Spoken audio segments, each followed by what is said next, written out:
کیوں نہیں ہو رہی؟ امام صادق سے پوچھا کہ یہ حدیث ہے کہ آپ کا پہلا بھی محمد، آپ کا درمیانہ بھی محمد، آپ کا آخری بھی محمد، جبکہ ہم دیکھتے ہیں تو اس میں کوئی علی نظر آتا ہے، کوئی حسن نظر آتا ہے، کوئی حسین نظر آتا ہے، کوئی زین العابدین نظر آتا ہے، کوئی باقر نظر آتا ہے، آپ جعفر صادق ہیں، کوئی اس طرح سارے نام ہیں۔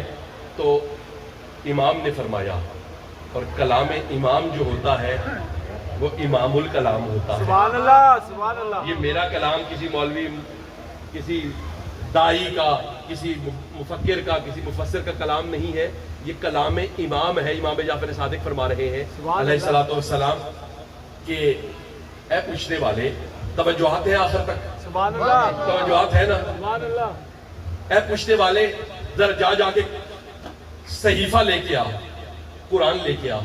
وہ قرآن لے کے آتا ہے، امام نے قرآن کھولا، کہا پڑھ، یہ کیا ہے؟ کہا یا ایھا المزمل۔ کہا یہ کیا ہے؟ کہا سورہ مزمل۔ صفحہ بدلا، کہا اب پڑھ کیا ہے؟ کہا یاسین والقرآن الحکیم، سورہ یاسین۔ کہا صفحہ پلٹ، اب پڑھ الف لام میم، سورہ بقرہ۔ پھر پلٹ الف لام را، سورہ آل عمران۔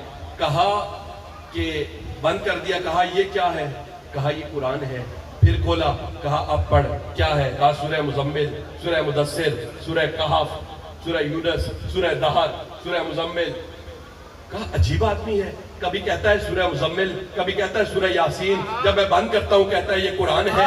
تمہیں نظر نہیں آیا ہمارا علی بھی قرآن ہے، ہمارا حسن بھی قرآن ہے، ہمارا حسین بھی قرآن ہے، باقر بھی قرآن ہے، زین العابدین بھی قرآن ہے۔ یہی تو میرے مصطفیٰ نے فرمایا تھا، اولنا محمد، آخرنا محمد، آخرنا محمد، وکلنا محمد۔ ہم سارے کے سارے محمد ہیں۔ اگر کسی ایک کو دیکھے گا تو علی نظر آئے گا، اکیلے کو دیکھے گا حسن نظر آئے گا، کربلا کو دیکھے گا حسین نظر آئے گا، مدینے میں دیکھے گا زین العابدین نظر آئے گا، تو یہ کاظمین کی طرف نظر اٹھائے گا تو موسیٰ کاظم نظر آئے گا، مشہد کی طرف دیکھے گا علی رضا نظر آئے گا، اگر سامرہ کی طرف دیکھے گا حسن عسکری نظر آئے گا، اور پردہ غیبت کی طرف دیکھے گا تو تجھے اللہ اکبر، اللہ اکبر۔ لیکن اگر ان کی حقیقت کو جاننا ہے، حقیقت میں ملا کے دیکھے گا تو تجھے محمد الرسول اللہ نظر آئیں گے۔ واہ واہ واہ، واہ واہ، جیو علامہ صاحب، جیو۔